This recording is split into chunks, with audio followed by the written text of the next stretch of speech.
Halo pemirsa Bincang Sehati, apa kabar Anda hari ini? Senang sekali saya Raden Matias dapat kembali menemani Anda dalam sebuah program talkshow inspiratif. Ini dia Bincang Sehati.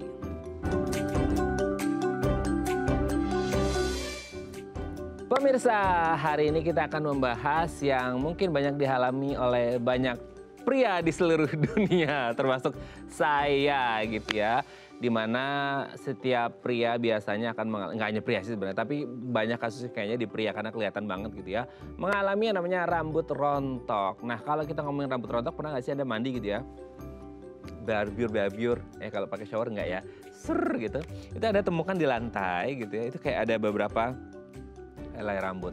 Katanya rambut rontok itu sesuatu hal yang wajar, karena rambut memang akan rontok dan katanya akan tumbuh lagi. Tapi sewajar-wajarnya rambut rontok itu berapa helai gitu ya sehari itu wajar rontok, dan berapa lama lagi gitu ya rambut yang rontok itu bisa tumbuh lagi.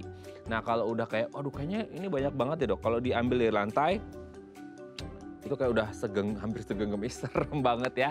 Nah kita akan membahas serba-serbi rambut rontok, penyebabnya apa, gejalanya seperti apa, penanganannya seperti apa biar bisa lebat lagi. Inilah topik yang akan kita bahas hari ini ya, serba-serbi rambut rontok. Kalau Anda punya rambut rontok, ayo jangan kemana-mana, pantengin terus Bincang Sehati TV ya. Tapi sebelum kita bahas tentang tema kita hari ini, kita akan bahas terlebih dahulu beberapa fakta menarik ya, fun fact seputar rambut yang kayaknya Anda pikir kayak, ya rambut itu hanya sebagai perhiasan di kepala gitu ya. Nah ternyata lebih dari sekadar menghiasi kepala, ternyata ada banyak sekali manfaat dari rambut. Yuk kita bahas satu-satu ya. Oke, yang pertama pemirsa ya, rambut katanya dapat menyerap minyak. Waduh sangat luar biasa. Tapi nggak berarti juga Anda ngusuk-ngusukin minyak yang tumpah ya. Enggak, tapi gini, kalau kita ngomongin rambut ternyata bisa menyerap minyak, ini relate banget kalau ini bisa terjadi pada kehidupan kita. Contohnya nih ya, saya kasih contoh pemirsa ya. Bayangin kalau Anda nggak keramas seminggu deh gitu ya. Seminggu nggak keramas, itu Anda bisa bayangin rambut Anda kayak mana. Wah ya, kalau habis keramas kan rambutnya pasti kayak ringan gitu ya, mengembang gitu. Tapi bayangin, kalau seminggu Anda nggak keramas, itu pasti rambut apa? Kayak lepek banget, dan kalau dipegang itu kayak oily ya, berminyak. Nah ternyata rambut itu ada kandungan apanya gitu, saya lupa, nanti kita tanya ke dokternya ya. Ini nih memang rambut bisa menyerap minyak, dan katanya kalau ada artikel saya pernah baca itu katanya 1 kilogram rambut bisa menyerap sekitar 8 liter minyak. Waduh, tapi kayaknya kalau rambut saya nggak nyampe 1 kilo ya, 100 gram aja kayaknya nggak nyampe ya. Jadi nggak banyak minyak yang bisa diserap. Tapi itulah kehebatan dari rambut, ternyata bisa menyerap. Tapi nggak hebat-hebat banget ya kalau akhirnya Anda harus bertahan seminggu nggak keramas gitu ya. Ya lepek banget ya. Tapi itu fakta menarik pertama seputar rambut. Kita lanjut yang kedua ya. Digunakan untuk pemeriksaan forensik. Nah sering kali nggak sih Anda melihat ada kayak, let's say, sorry itu sih, kayak korban bencana, korban kecelakaan gitu ya, yang udah susah untuk diidentifikasi, maka salah satu yang dijalankan adalah dengan menggunakan ilmu forensik, dan ada beberapa bagian tubuh yang bisa dipakai ya. Salah satunya mungkin adalah tulang, gigi ataupun rambut. Nah di dalam rambut ini ternyata kalau kita ngomongin ilmu forensik ini kan kayak dia mendeteksi ya di dalam darah kita ini ada kandungan apa gitu ya, biasanya untuk penggunaan jenis obat tertentu gitu. Nah ketika ada pemeriksaan, let's say kayak narkoba dan lain sebagainya, orang tuh bisa tahu bahwa kalau selain forensik gitu ya dan lain sebagainya itu dari rambut, oh orang ini pernah mengonsumsi obat tertentu. Nah ternyata ada fungsi lain daripada rambut yang tidak hanya menutupi kepala kita. Untuk pemeriksaan forensik juga bisa bermanfaat ya. Oke, kita lanjut yang ketiga pemirsa. Sebagai pelindung kepala, nah ini dia. Pernah nggak sih Anda kepikiran gini? Kenapa ya di Asia, di Indonesia lah gitu ya, kebanyakan tuh rambut kita hitam, tebal, panjang, dan lurus. Sementara kalau kita lihat teman-teman kita di Afrika gitu ya, di sana itu agak bergelombang gitu ya, lebih pendek dan tebal gitu ya. Nah, dan hitam banget seperti itu rambutnya ya. Nah, ternyata tidak hanya ngomongin dari sisi geografis aja, tapi ternyata ada manfaat lebih dari rambut yang oh kenapa orang Asia begini, oh kenapa orang Afrika begini, oh kenapa orang Eropa begini, Amerika begini, dan lain sebagainya. Ternyata juga mengikuti apa yang ada di sana. Mungkin ini hubungannya dengan iklim, cuaca, dan lain sebagainya. Yang intinya adalah melindungi kulit kepala dari sinar matahari. Makanya disesuaikan dengan daerahnya masing-masing gitu ya. Oke, kita lanjut yang selanjutnya pemirsa.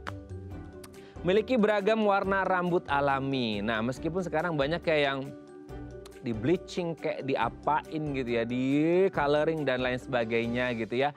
Nah, ini menjadi satu tren lah ya. Kalau ini kan tren yang buatan. Tapi kalau kita ngomongin warna rambut alami, ternyata banyak banget ya. Kalau kita ngomongin warna rambut apa aja sih? Yang paling umum adalah hitam, ada blonde gitu ya, ada merah bahkan gitu ya, dan lain sebagainya. Dan ternyata rambut hitam adalah rambut yang paling banyak dimiliki oleh manusia, dan katanya adalah hanya 1% manusia di dunia memiliki rambut berwarna merah kecuali diwarnain ya. Itu yang alami ya, nanti akan kita bahas selengkapnya. Oke, kita lihat yang terakhir pemirsa. Tidak selalu tumbuh di seluruh bagian tubuh. Jadi kalau Anda ditanya kayak dari ujung kepala sampai ujung kaki gitu ya, ada nggak sih rambutnya? Kita nggak ngerti sih, maksudnya definisi rambut atau bulu gitu ya. Tapi intinya kalau kita lihat gitu ya, ini kayak nggak kelihatan ada rambutnya, tapi kalau dilihatin nih pemirsa ya, itu ada bulu-bulunya. It's kind of hair juga mungkin ya, bulu dan lain sebagainya. Tapi ternyata ada ya di beberapa bagian tubuh kita kayak nggak seluruh bagian tubuh ternyata tumbuh rambut. Beberapa di antaranya adalah kelopak mata. Ya iyalah ya, nggak mungkin ada tumbuh rambut di kelopak mata, bisa gatal mata kita gitu ya. Terus kemudian di mana? Di telapak tangan, di telapak kaki, ini nggak ada kan? Telapak tangan, telapak kaki, atau di bibir Anda. Nah, kalau bibir tumbuh rambut jadi gatal juga gitu ya, nggak bisa pakai lipstik. Oke pemirsa, itu tadi beberapa fakta menarik seputar rambut dan kami akan membahasnya sesaat lagi. Tetap bersama kami di Bincang Sehati.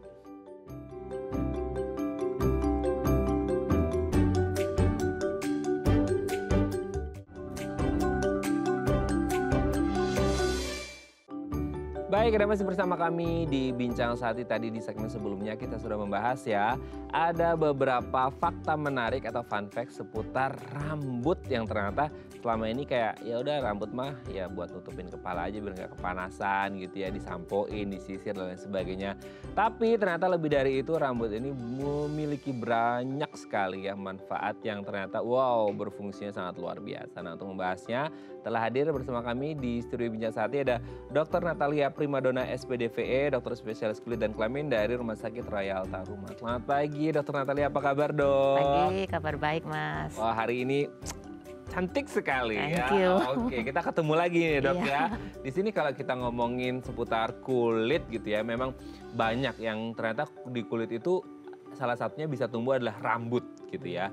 Nah ternyata rambut ini yang selama ini kita kayak ya rambut mah hanya nutupin kepala, kita sampoan, keramasan, disisir dan lain sebagainya. Tapi ternyata lebih dari itu. Ada fakta menarik. Yang pertama adalah katanya rambut dapat menyerap minyak. Nah gini dok, kalau kita berapa hari nggak mandi kan kerasa ya dok ya. Terutama yang wanita nih ya, kalau laki kan biasanya rambutnya pendek-pendek, meskipun ada juga yang kerasa. Itu kalau udah nggak keramas berapa hari pakai sampo tuh kayak bener-bener yang lepek selepek-lepeknya lepek gitu ya dok. Dan itu kayak kalau dipegang berminyak gitu. Nah emang dia itu bisa menyerap minyak, dan minyak dari mana sih yang diserap sama dia? Kan kita nggak juga ngusul-ngusul minyak tumpah kan gitu ya. Tapi kenapa kerasa kayak kok kayak berminyak? Nah pertanyaannya minyaknya dari mana dan dia bisa menyerap minyak atau gimana sih dok? Ya itu betul Mas. Jadi rambut itu punya sifatnya lipofilik. Jadi dia menarik lemak, dia menolak air. Oh gitu. Ya. Oke. Jadi kalau misalkan kita nggak keramas gitu ya, udah nggak cuci rambut misalkan seminggu gitu ya, pasti lepek. Karena apa? Ya rambut itu bersifat lipofilik, menyerap minyak. Minyaknya dari mana? Dia memproduksi minyaknya dari kelenjar minyak di bawah kulit kita. Iya. Jadi rambut itu kan punya, ada namanya batang rambut, ada yang akar rambut kan. Akar rambut itu di bawah kulit kepala kita. Itu ada tempatnya yang memproduksi minyak. Oh, ternyata minyaknya itu dari kita sendiri juga ya dok? Iya, dari akarnya rambut ya. Dari akarnya rambut. Oke, jadi kerasa lepek itu karena memang ada produksi minyak di situ dan akhirnya diserap lah sama si rambut gitu ya. Nah kalau kita nggak cuci ya dia akan ke atas. Jadi ke atas rambut. Jadi kita ngerasa lepek. Oh, oke. Jadi kalau nggak dicuci, nggak dikeramas itu dia menjalar dari akar ke keluar atas gitu. ya. Oh, oke oke oke oke oke oke oke oke. Tapi ada peran kalau semisal kayak selain minyak, kalau ada minyak kan ibarat kata kalau kita analogikan, kalau minyak itu kalau ada kayak debu segala macam kan bisa nempel gitu ya Dok. Ya. Itu juga berlaku gitu nggak sih? Jadi kayak kenapa akhirnya kayak lepek Kotor. dan kotor Ya. gitu rasanya? Ya itu karena minyaknya, karena ya kita kalau misalnya tangan aja berminyak Mas, kena kotoran pasti kotorannya nempel kan. Betul. Ya itu sama, rambut juga seperti itu.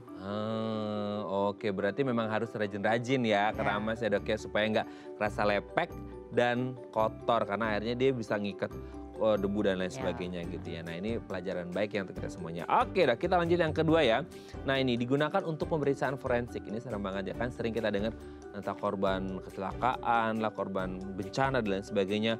Ada kayak dari tulang, gigi dan rambut. Memangnya di rambut itu kayak rambut kan setipis itu Dok gitu. Kayak kalau gigi oke lah, kayak tulang oke. Tapi rambut setipis itu memang bisa gimana tuh? Ya, karena rambut itu membawa DNA genetik Mas. Jadi di rambut kita masing-masing tuh dia membawa sifat genetik orang tersebut. Rambut juga bisa mewakili ya apa yang ada yang terkandung di dalam darah kita. Obat, mineral, ya obat-obat yang dikonsumsi untuk penyakit misalkan atau obat-obat yang terlarang itu bisa terdeteksi misalnya narkoba atau apa sabu-sabu itu bisa terdeteksi dari rambut. Jadi memang ada. Misalkan anak kita nggak tahu ini anaknya siapa. Diambil dari rambut, kita periksa DNA-nya ketahuan. Oh ya ini anaknya si A. Oh selama ini kalau kita lihat tes DNA itu nggak harus selalu dari darah ya Dok ya? Bisa dari rambut juga? Ya. Oh ketahuan ini anaknya siapa, jadi kalau ada yang nggak ngakuin udah ketahuan ini anaknya siapa gitu ya. Lagi rame juga tuh kasusnya ya. Oke Dok kita lanjut ya yang ketiga, pelindung kepala. Nah kan sering kita bertanya-tanya ya Dok ya, kenapa sih kita di Asia gitu ya, Asia rambutnya kebanyakan hitam, lurus, panjang. Tapi kalau teman-teman kita, saudara-saudara kita di Afrika itu, kenapa pendek terus bergelombang kayak keriting-keriting gitu dan beda banget. Ada juga yang kribo-kribo gitu. Itu memang berdasarkan kondisi geografisnya sehingga akhirnya di kondisi geografis di sini, di benua ini, di negara ini cocoknya rambutnya seperti ini untuk menghalangi kepala kita dari paparan sinar matahari. Itu gimana Dok? Ya itu kuasanya Tuhan. Oh. Ya, setiap geografis kita punya struktur rambut yang beda. Misalnya di Asia rambutnya seperti ini. Orang Asia nggak mungkin punya rambut seperti orang Afrika misalkan, ya kan? Nggak mungkin juga punya rambut pirang kayak orang di Amerika atau Eropa. Itu semua kuasa Tuhan. Kenapa kok bisa begitu ya? Karena genetik mereka, genetik keturunan mereka. Makanya membuat rambut tuh ada yang tipis, ada yang tebel, ada yang keriting gitu. Tapi ada pengaruh nggak sih Dok? Misalnya kayak di Eropa itu dingin, Amerika dingin, jadi kebanyakan rambutnya yang seperti itu, di Asia yang seperti ini. Ada Mas, ya semua. Oke. Jadi tergantung cuaca, ya itu makanya saya bilang kuasa Tuhan. Mau di daerah ini seperti ini, daerah lain beda lagi, itu disesuaikan. Jadi memang sudah kuasanya Tuhan untuk menyesuaikan, kondisi geografisnya di sini, maka ya, rambutnya seperti itu ya. Makanya mungkin kalau kita lagi main ke Afrika, bisa jadi kayak kepala kita jadi kayak encer gitu Dok, karena kepanasan ya, karena beda mungkin rambutnya kali ya Dok ya. Oke, make sense. Oke Dok, kita lanjut ya yang keempat. Miliki beragam warna rambut alami. Nah ini yang ditekankan alaminya. Kalau sekarang kan banyak yang ya color lah ya, itu warna-warnaan segala macam. Tapi kalau kita ngomongin kayak warna rambut yang alami, yang secara dari lahir lah gitu. Lahir dengan rambut warna hitam lah, blonde lah, merah dan lain sebagainya. Itu juga genetically terjadi gitu ya? Ya, itu juga genetik. Jadi di rambut itu yang membawa melanin. Jadi rambut itu memproduksi melanin, ada tempatnya di rambut itu. Makanya rambut itu bisa berwarna hitam, bisa berwarna coklat, bisa berwarna pirang, itu semua dari struktur dari rambut itu yang membentuk. Dan katanya yang paling banyak itu yang warna hitam. Ya, hitam, coklat itu banyak. Iya, berarti kita sebagai bagian dari orang Asia menjadi salah satu yang paling banyak warna rambutnya Dok ya. Dan paling sedikit katanya warna merah. Ya. Itu bener-bener merahnya tapi nggak merah yang menyala banget kali ya Dok ya? Ya kayak merah-merah jagung gitu ya. Jagungnya kebakar merah. Oke, dan itu memang alami, memang lahir seperti itu ya. Tapi yang jadi pertanyaan itu kadang-kadang aku kepikiran gini Dok. Bisa nggak sih kalau ada orang nih ya biasanya married nih antara orang Asia yang rambutnya hitam, terus yang rambutnya merah gitu si perempuannya gitu. Itu tek seperti itu nanti kira-kira hasil anaknya nggak belang-belang kan dok? Atau gimana itu menurut genetik yang paling kuat atau gimana? Bergantung sama genetik yang paling kuat. Nanti anaknya punya rambut misalkan yang hitam yang kuat gitu ya. Karena kan yang merah tuh kadang-kadang rambut merah tuh ada kelainan juga, kelainan kromosom, kelainan apa gitu.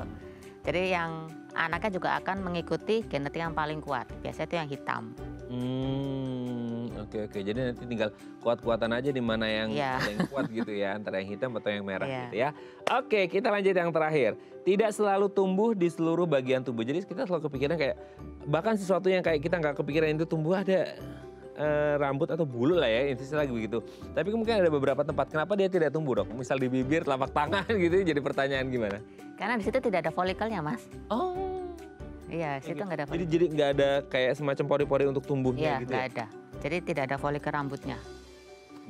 Kayak di kelopak mata, di lapisan mukosa kayak bibir itu nggak ada.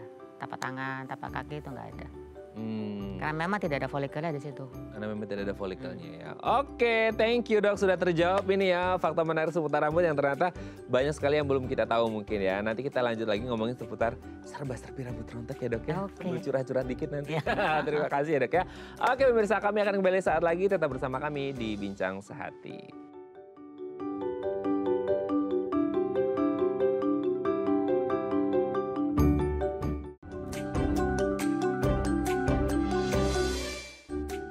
Baik, karena masih bersama kami di Bincang Sehati dan kita masih membahas tema kita hari ini, bapak-bapak harus nonton ya, termasuk saya nih ya. Kita ngomongin seputar serba-serbi rambut rontok. Nah, kalau Anda punya pertanyaan seputar tema kita hari ini boleh tanya-tanya di 0212903244 atau DM Instagram kami di @theifamily. Kita masih bersama dengan Dr. Natalia Primadona, SPDVE, dokter spesialis kulit dan kelamin dari Rumah Sakit Royal Taruma. Oke, Dr. Natalia, kita lanjut lagi. Nah, rambut gitu ya. Ini kan jadi sesuatu yang kayak rambut itu ya udah gitu ya. Kayak nggak banyak yang begitu perhatian gitu dengan rambut itu sendiri. Tapi kalau kita bilang rambut ini ada bagian apa aja sih dok sebelum kita ngomongin rontok supaya kita tahu ternyata akar masal dari kerontokan itu di bagian di situnya gitu. Rambut yang setipis itu sebenarnya ada apa aja di dalamnya? Nah, rambut tuh kita sebutnya struktur rambut ya. Jadi batang rambut atau helaian rambut yang kita lihat itu ada yang halus, ada yang medium, ada yang kasar. Itu ketebalannya atau gimana? Ya, ketebalan. Jadi batang rambut, jadi ketebalannya ya, helai rambut. Helai rambutnya. Nah, kita bisa tes itu dari kita ambil satu benang jahit, kemudian dites. Iya. Nah, kalau misalnya lebih tipis dari benang jahit itu, berarti dia termasuk rambut yang halus. Kalau yang sama, berarti dia masuk yang medium. Kalau lebih tebal, itu berarti dia masuk ke rambut yang tebal ya, kasar. Ada yang lebih tebal dari benang jahit? Ada. Buset, itu gimana nyisir? Itu ya. Berarti ya. Nah, terus dari situ kita bisa tahu sifat rambut itu seperti apa. Nah, itu satu. Kedua, dari helaian rambut itu ada strukturnya. Jadi ada 3 macam. Satu, kutikula yang paling luar. Nah, itu biasanya tuh halus ya, halus. Sisiknya juga sisik yang halus. Itu yang membuat rambut kita tuh mengkilap. Shiny. Oh iya. Ya kan, shiny. Di iklan-iklan itu selalu mengkilat shiny, gitu ya. Itu kutikula. Ya kan, dia kalau misalnya rambut halus, kutikula juga halus mas. Oh berarti itu sebenarnya secara alami ada ya yang bisa mengkilat itu ya? Ada. Memang sudah ada struktur rambutnya seperti itu. Kemudian kalau yang sedang ya berarti kutikula juga sedang. Ya, kalau yang tebal kutikula juga lebih tebal lagi. Oh berarti apakah rambut yang lebih tebal lebih bersinar? Enggak juga, tergantung dari nutrisi yang kita makan. Gitu ya. Okay. Nah sekarang rambut ada satu kutikula yang paling luar. Itu dia membentuk rambut tuh bisa elastis, lembab, shiny, gitu ya. Terus fleksibel ya. Oke. Terus kedua di dalamnya itu ada namanya cortex. Nah, satu lagi di dalamnya lagi ada medula. Nah, cortex itu yang membentuk pola rambut. Jadi yang keriting, yang lurus itu dari cortex. Oh iya. Gitu ya. Nah, dia juga menjaga kelembapan dan segala macam. Itu yang bikin polanya sama warna rambut. Jadi melanin itu ada di dalam korteks itu. Ada hitam, ada coklat itu dari korteks. Dari korteksnya, oke. Di dalamnya korteks ada lagi medula. Nah medula kalau rambut tipis atau halus dia biasanya tidak punya medula. Nah Nah, medula ini apa sih? Medula tuh kayak ruangan yang isinya udara, oksigen. Buset, di rambut setipis itu ada ruang buat oksigen juga ya? Iya, tapi kalau misalnya rambut tipis dia nggak ada. Oh. Kalau rambutnya sedang dia ada sedikit. Kalau rambutnya tebal dia lebih banyak. Nah, medula berarti fungsinya buat apa itu? Untuk mengatur oksigen ke korteks sama ke kutikula. Ya ampun, setipis ini ternyata Iya. ada aliran oksigen di dalamnya ya? Tapi kalau misalnya rambut tipis makanya dia suka patah. Ya sering patah, cepat rapuh kalau rambut tipis karena tidak ada oksigen yang ngasih udara. Nggak ada oksigen yang ngasih ke korteks sama ke kutikulanya. Oh, oke. Nah, itu struktur rambut sama bagian-bagian rambut. Itu kan batang rambutnya kita baru ngomong ya. Nanti ada lagi akarnya. No.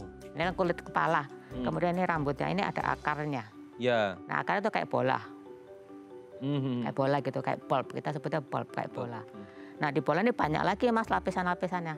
Yang masing-masing punya fungsi. Satu yang ngasih vitamin. Satu lagi yang ngasih minyak. Oh. Gitu.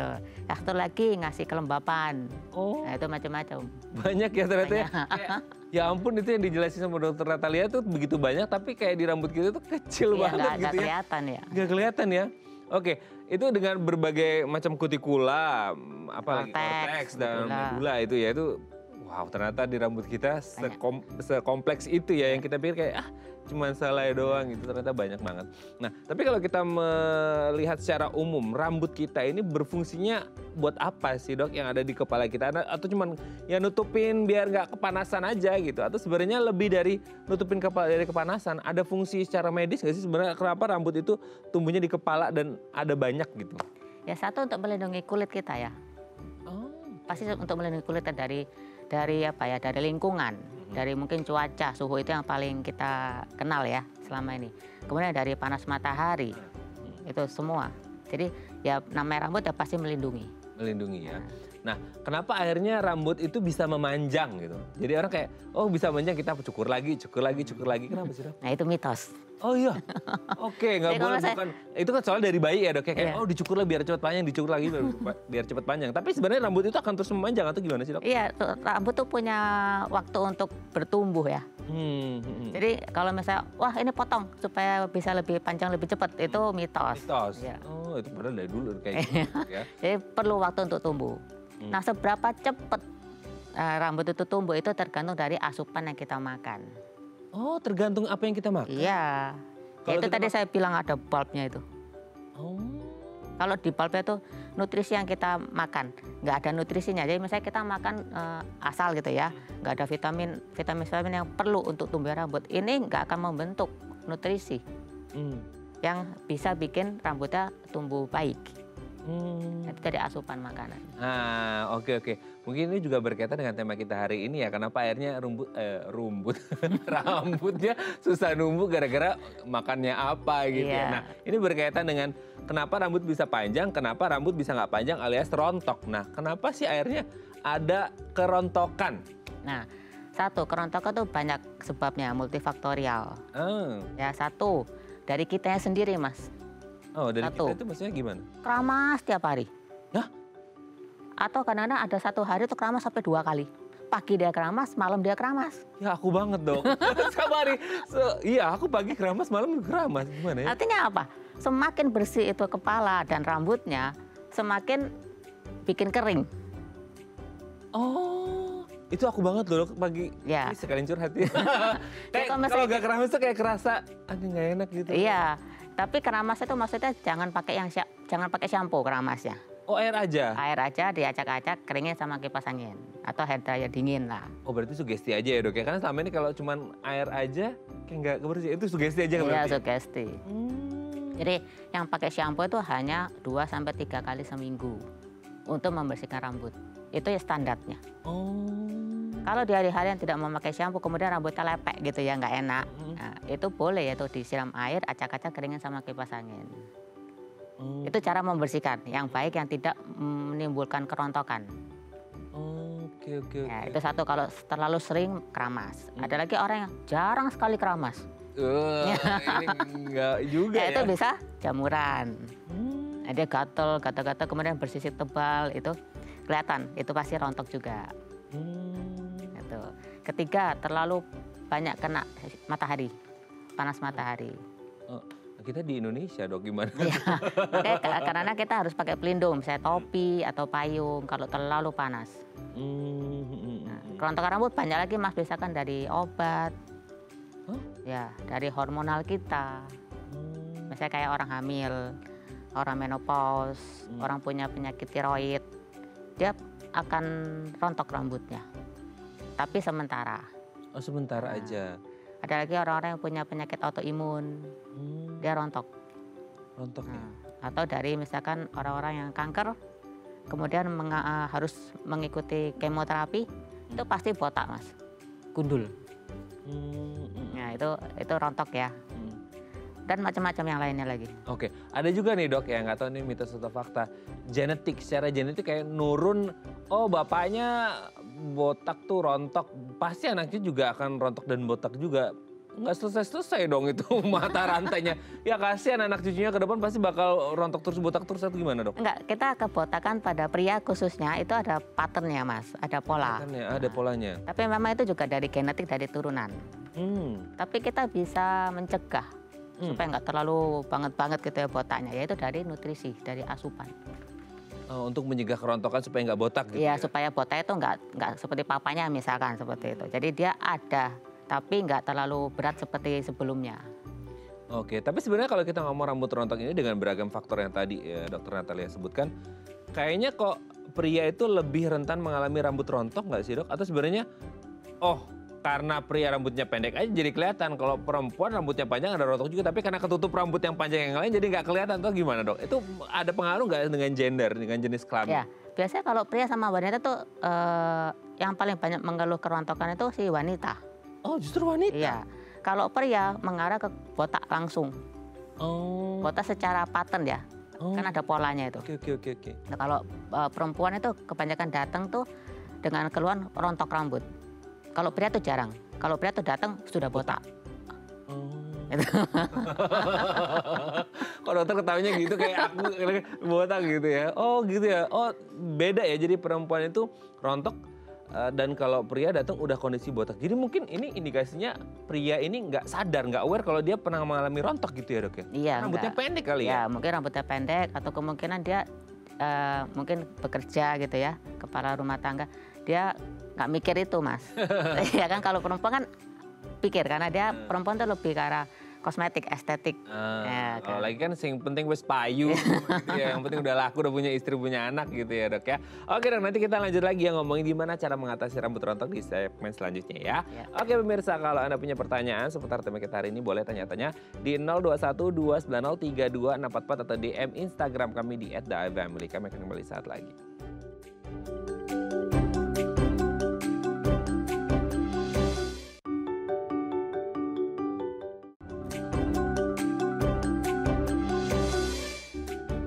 Baik, karena masih bersama kami di Bincang Sehati, kita masih membahas tema kita hari ini serba-serbi rambut rontok. Kalau Anda punya pertanyaan seputar tema kita hari ini boleh ya tanya-tanya di 021 290 3244 atau DM Instagram kami di @theifamily. Kita masih bersama dengan Dr. Natalia Primadona SPDVE, dokter spesialis kulit dan kelamin dari Rumah Sakit Royal Taruma. Oke dok, dari beberapa faktor yang tadi disebut oleh Dr. Natalia itu sebenarnya yang paling banyak faktornya dari mana sih dok? Apakah dari genetik atau mungkin karena dari faktor nutrisi? Kan sekarang kan banyak yang mungkin kayak dulu kayaknya yang rontok, yang botak itu orang-orang tua, tapi sekarang anak-anak muda udah mulai rontok gara-gara mungkin ya sekarang nutrisinya makannya apa, minumnya apa gitu dok. Ya kalau kebotakan itu nggak berdasarkan umur ya. Ya betul. Ya kan usia apapun bisa rontok gitu. Cuma harus diingat rambut ada yang rontok, harus ada yang tumbuh lagi. Oh itu konsepnya ya, jadi ada yang rontok, ada yang tumbuh. Jadi kalau kayak mas gini, ada yang rontok nggak tumbuh dia. Iya betul nih. Nah itu sakit, harus diobati. Gitu. Jadi yang penting rambut tuh pasti rontok terus mbak, rontok terus. Setiap hari ada rontok. Oh setiap hari pas? Pasti ada. Nah normalnya berapa ya itu? Kita anggapnya tuh seukuran segenggam tangan kita. Itu masih normal loh. Rontoknya? Ya, itu masih dianggap normal. Cuma kalau lebih dari itu kemudian dia nggak tumbuh lagi, nah berarti kan ada something wrong. Itu yang diobati. Itu katanya ada kalau nggak tahu ya dok, ini mitos atau fakta. Nggak mungkin juga kita kalau bisa ngitung sih. Kayaknya 100 helai per hari gitu. Ya itu segenggam. Oh segenggam? Ya itu kira-kira segenggam. Oh oke. Nah, selain itu juga kita bisa ada pemeriksaan, misalnya kayak kita sebutnya pull test ya.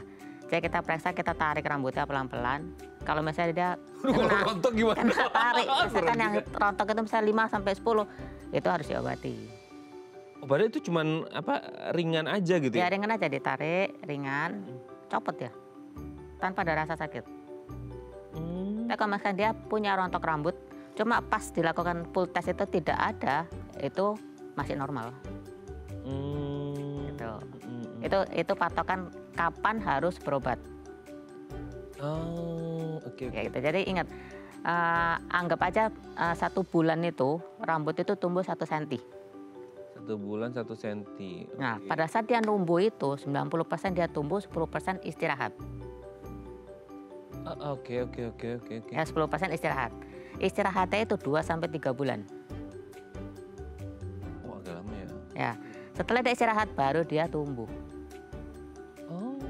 Jadi kalau misalkan kita ada kerontokan rambut, dilihat dulu 2 sampai 3 bulan karena dia masih ada di fase istirahat. Oh, belum muncul ke permukaan. Ya, belum. Setelah itu masuk ke bulan keempat dia tumbuh tuh. Oh, berarti kalau ada kerontokan itu harus ditunggu dulu 2 sampai 3 bulan sebelum kita akhirnya memvonis ini rontok atau tumbuh lagi atau enggak gitu ya? Iya, karena dia rambutnya ada fase-fasenya. Oke. Nah, itu 4 sampai 6 tahun rambut kita tuh baru melengkapi semua fase rambut. 4 sampai 6 tahun. 6 tahun? Baru memenuhi fasenya ya. Karena kalau misalnya saya terangin tentang fase mungkin agak ribet. Ya kan, makanya kesimpulannya gitu. 1 bulan kita tumbuh tuh 1 cm. 1 bulan 1 senti. Nah itu tergantung, bisa lebih pendek, bisa lebih panjang. Tergantung dari apa? Dari asupan yang kita makan. Oke, sebelum lanjut ini dari tadi kan Dokter Natalia ngomongin asupan-asupan. Nah sebenarnya asupan yang seperti apa sih yang untuk membuat rambut kita tetap kuat, nggak rontok gitu dok? Nah 1, kita harus makan protein. Karena kutikula yang lapisan paling luar rambut itu, yang bikin shiny itu ya? Itu yang melindungi rambut juga ya pasti karena dia lapisan luarnya. Itu mengandung protein keratin. Protein keratin. Ada produk-produk itu yang mengandung keratin Ya itu, gitu ya? itu untuk menguatkan si kutikula yang rusak, yang sudah rusak misalkan. Makanya dikasih kayak masker lah atau apa yang mengandung keratin. Itu 1 Nah, itu kutikula. kalau keratin selain di produk, maksudnya di makanan dari mana kita? Protein, misalnya kayak telur, kemudian vitamin-vitamin yang bisa merangsang pembentukan protein. Misalkan kayak vitamin dan mineral. Vitamin itu misalnya vitamin B12, ya zinc, besi, itu, kemudian selenium, macam-macam, vitamin C, itu semua akan membentuk nutrisi di rambut dan membentuk kutikulanya, membentuk protein. Nah dengan begitu rambutnya bisa lebih kuat. Makanya nutrisi. Jadi tadi kan Mas tanya, dulu-dulu kan orang pada usia lanjut baru rontok. Iya. Nah, sekarang usia anak muda sudah rontok. Betul. Karena dia makan, kita sebutnya istilah junk food ya. Yes. Nah itu kan nutrisinya kurang ya. Iya. Sangat-sangat berkurang dan dia tidak aware untuk menambah dari suplemen makanan, dari obat-obat suplemen. Yang bisa meningkatkan produksi nutrisi yang dibutuhkan untuk rambut bertumbuh. Makanya cepat sekarang kalau misalnya anak muda stres sedikit rontok. Capek sedikit rontok. Iya, Ya. iya tuh dok. Beneran itu ya ini relate banget. Sebenarnya mau tanya juga nih terkait masalah rontok dan stres. Nah sekarang kan ya anak-anak milenial, apalagi generasi Gen Z ya, katanya aduh stres aku kerjaan, stres dan segala macam. Stres itu pengaruh juga ke kerontokan atau gimana? Karena mungkin kayak kepalanya jadi panas karena mikir aja rambutnya pada rontok atau gimana sih dok? Kalau stres itu pasti ada perubahan di aliran pembuluh darah Mas. Nah pembuluh darah itu kan membawa oksigen kan. Kembali lagi tadi, pembuluh darah membawa oksigen ke akarnya si rambut. Kemudian ke medula. Medula itu yang membentuk supaya oksigen itu disebar ke korteks sama kutikula. Sehatlah si rambut. Tapi kalau misalkan karena stres, oksigennya kan nggak diangkat ke situ. Ya rambutnya tidak ada nutrisi. Oke. Makanya kalau orang stres, kecenderungan punya rontok rambut. Aduh, berarti aku stres ya, padahal aku ketawa terus. Ada lagi stres, kemudian dia ada gangguan kepribadian, gangguan kejiwaan, dia cabut-cabut rambut. Itu ada kasusnya. Gimana dok maksudnya? Ya karena dia stres, dia cabut-cabut rambut. Akhirnya pitak-pitak. Ya, dia rambutnya dipelintir, kemudian cabut. Aduh, itu kalau dicabut dan pitak kayak gitu, kan beda sama pitak yang lahir, ada orang pitak ya dok ya? Ya. Kan nggak bakal tumbuh tuh ya. Tapi kalau yang lahir yang kadang-kadang gangguan kejiwaan itu bisa tumbuh lagi, kan tarik tuh. Ya tarik. Jadi kita sebutnya traksi ya, traksi alopecia. Jadi kemungkinan copot semua, rusak. Folikel rambutnya cabut semua. Tuh. Oke. Kalau dulu dok di kampungku ya, di kampung atau sih kalau di kota ada apa enggak ya. Cuman untuk orang yang sakit kepala gitu ya, sakit kepalanya pusing dulu tuh ada namanya cetutan, cetuti. Iya, tahu ya dok ya, tahu ya. Iya, dicetuti kayak gini, cut gitu. Well, dulu sih nggak tahu sugesti apa enggak, tapi kerasnya agak enakan gitu. Nah itu bisa juga nggak sih dok, akhirnya karena keseringan dicetuti gitu ya, bahasa apa sih cetuti ada lah gitu ya. Itu bisa berefek juga nggak sih dok? Iya berefek, rusak. Folikel dipaksa cabut kan. Dulu aku juga sering begitu dok, waktu di kampung. Jadi mungkin pulpnya juga kecabut, pulpnya dia kecabut juga. Tapi itu masih bisa diatasi. Masih bisa diatasi. Ya, karena kan usia, ya kan. Dia bisa diperbaiki, gangguan kejiwaannya bisa diobati. Nanti dia tumbuh lagi pelan-pelan. Oke, aduh, ini beberapa kebiasaan yang harus dihindari ya pemirsa ya. Dulu ada cetuti yang nggak ngerti, ada paham nggak dengan itu? Tapi di kampung saya ada dulu cetuti itu kayak cetuti gitu. Oke, sebelum lanjut ini ada DM Instagram aku bacakan ya. Ini dari Pak Wahyu nih.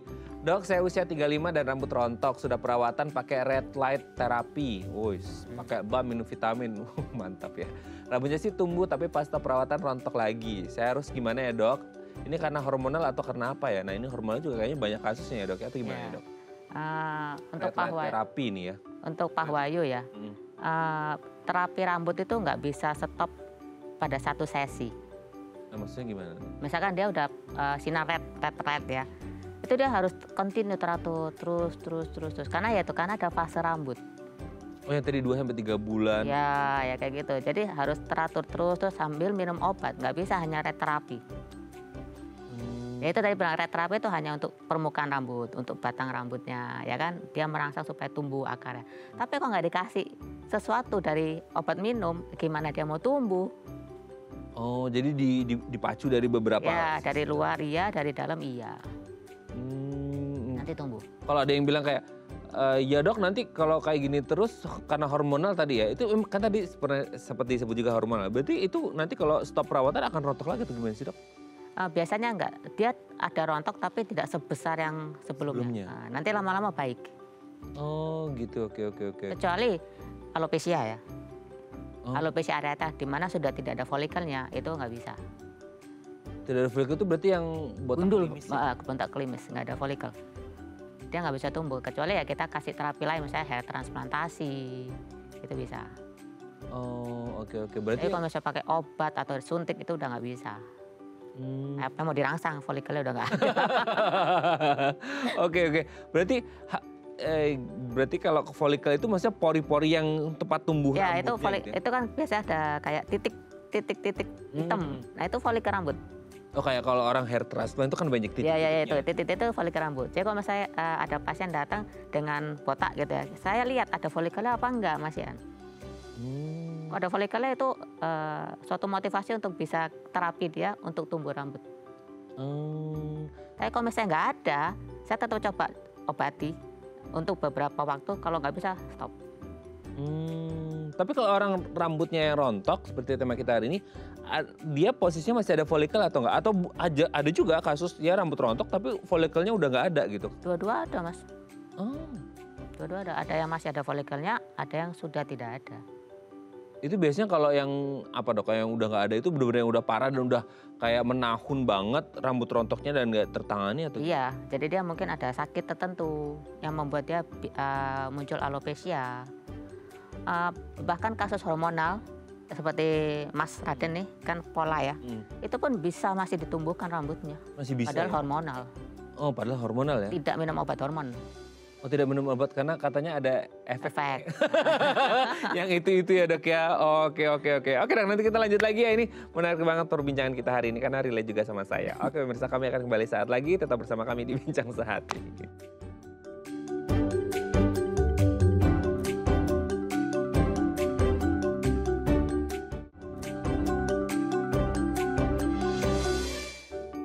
Baik, karena masih bersama kami di Bincang Sehati, kita masih membahas tema kita hari ini serba-serbi rambut rontok, masih bersama dengan Dr. Natalia Primadona SPDVE, dokter spesialis kulit dan kelamin dari Rumah Sakit Royal Taruma. Ini kalau direkam selama break ya dok ya, kita selalu berbincang karena banyak yang curhat ya teman-teman di studio ya. Tapi kalau kita ngomongin tentang rambut rontok dok, sebenarnya ya kalau secara alami ya, tanpa ngomongin faktor hormonal, genetik dan lain sebagainya, di usia berapa sih dok biasanya udah normal bahwa ini akan mengalami kerontokan? Karena mungkin proses degeneratif tubuh ya, aging kan, kalau kulit juga kan ada masanya untuk kerut gitu dan lain sebagainya. Kalau rambut itu memang ada masanya di luar, kalau kita ngomongin ya tadi ya faktor hormonal, faktor intake makanan dan lain sebagainya, itu di kisaran range usia berapa? Apakah memang lansia atau gimana? Biasanya di range usia di mana mereka lagi produktif. Tapi tidak menutup kemungkinan dia bisa rontok di usia-usia yang lain ya. Dia usia produktif, misalnya usia orang-orang bekerja. Nah itu kan dia produktif. Itu karena lifestyle mereka. Ya kan, stres atau apa, itu akan lebih banyak di usia-usia tersebut rontok rambut. Kasus rontok rambutnya. Rontok rambutnya ya. Oke, selama ini kan mungkin kita ngertinya di lansia. Nah dok, ini saya jadi kepikiran nih ya. Nggak tahu ini mitos atau fakta atau dokter pernah dengar atau enggak nih ya. Nggak tahu. Jadi ada orang bilang kayak, oh kalau dia rambutnya rontok dan cenderung ke botak, biasanya dia ubannya agak tumbuhnya lebih lama. Tapi kalau dia ubanan dulu masih muda, itu rontoknya nggak begitu parah. Pernah dengar nggak sih dok? Pernah sih, cuma itu rasanya mitos mas. Mitos ya? Karena ada teman saya dari kecil rambutnya putih. Oh. Dan itu bukan uban, memang rambutnya putih. Oh putih? Kayak uban. Terus sampai dia usia lanjut pun tetap putih kayak itu, jadi dia nggak pernah hitam rambutnya. Gitu. Tapi kalau kasusnya yang ubanan itu enggak ya, mitos ya dok ya. Karena selama ini kita sering dengar kan ya dok ya, kayak, oh kalau kamu ubanan berarti kamu risiko untuk mengalami kerontokannya kecil. Kalau kamu kerontokannya lumayan tinggi gitu ya, berarti muncul ubannya bisa jadi lebih lambat dibandingkan mereka yang nggak ngalami kerontokan gitu. Oh itu mitos ya, tergantung kembali lagi nutrisinya, asupannya seperti itu ya. Oke, tapi kalau misalnya kita ngomongin ada rambut katanya dok, oh aku mau menutupi kerontokan ini dengan memanjangkan rambutku. Nah ada yang bilang juga kalau rambut tambah panjang juga, kepanjangan juga bisa memicu kerontokan, betul nggak sih? Betul.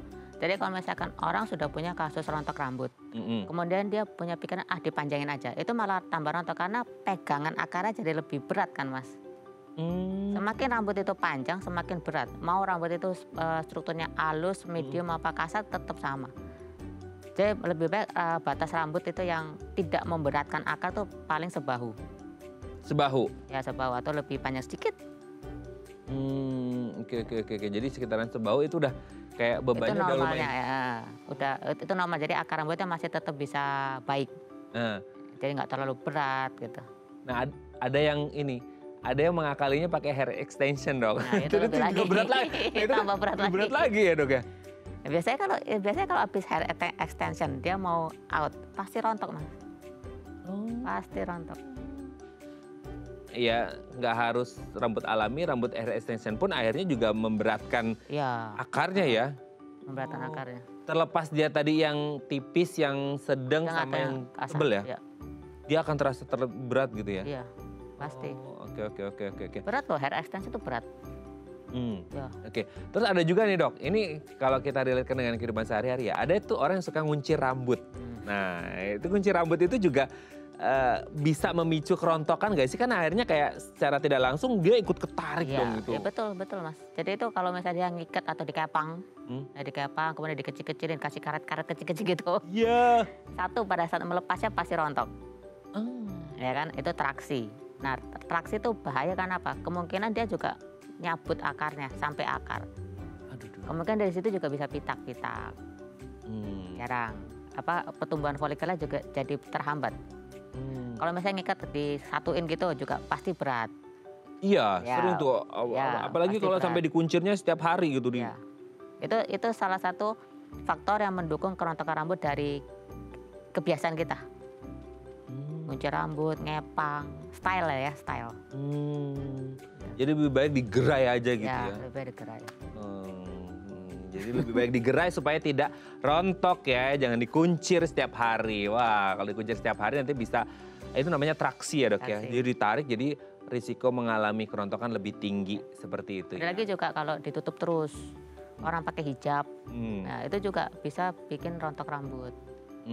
Karena lembab gitu. Ya, lembab. Oh, oke. Nah, berarti orang kayak yang biasanya dok ya, karena dia terlalu berminyak tadi ini sama seperti segmen sebelumnya, itu karena berminyak kan bisa jadi dia kayak kulit kepalanya ketombean dan itu juga lebih mudah rambut mengalami kerontokan nggak? Iya, itu maksudnya penyakit kita sebutnya dermatitis seboroik. Itu rontok mas. Dan itu biasanya kalau sudah punya sakit kayak gitu, kalau nggak diobatin kerontokan rambut tadi bisa masuk ke wajah. Gimana maksudnya dok? Masuk ke wajahnya gimana itu? Jadi kalau misalnya kita ada kasus dermatitis seboroik, itu biasanya diawali sama yaitu rambut lepek, kemudian kotor, kemudian jamuran, gatel, dia rontokan. Nah kalau itu nggak diobati atau dianggap sepele, dia bisa masuk ke wajah. Wajah gatel-gatel, di daerah alis, di daerah lipatan pipi, di telinga. Makanya harus diobati untuk kasus kerontokan rambutnya dulu, supaya tidak menjalar lanjut ke dermatitis seboroik. Aduh, serem ya. Itu dari kulit kepala jadi dermatitis seboroik dan itu berujung di muka. Aduh, serem banget ya, itu gatal-gatalnya bisa ke muka dok. Iya. Aduh, serem banget ya. Merah-merah gitu mas. Merah. Dan gatal. Gatal, tebel, kaku. Aduh. Itu sangat nggak nyaman. Sangat gak nyaman ya. Oke, biar bisa nyaman langsung ketemu sama dokter Natalia aja kali ya untuk mengatasinya. Terima kasih dokter Natalia. Sebenarnya banyak mau kita bahas tapi waktu juga membatasi. Terima kasih, semoga ini menjadi pembelajaran baik untuk kita semuanya supaya rambut kita tetap sehat, kuat dan tidak rontok ya dok. Terima kasih dok. Sehat selalu, salam untuk keluarga di rumah dan teman-teman di Royal Taruma ya. Selamat pagi. Oke pemirsa, itu tadi perbincangan kita dengan dokter Natalia. Semoga bermanfaat ya. Saya Raden Matias pamit. Sampai jumpa dan selamat kembali beraktivitas di hari Senin yang indah ini. Sampai jumpa. Tetap jaga kesehatan rambut Anda supaya nggak rontok. Sampai jumpa.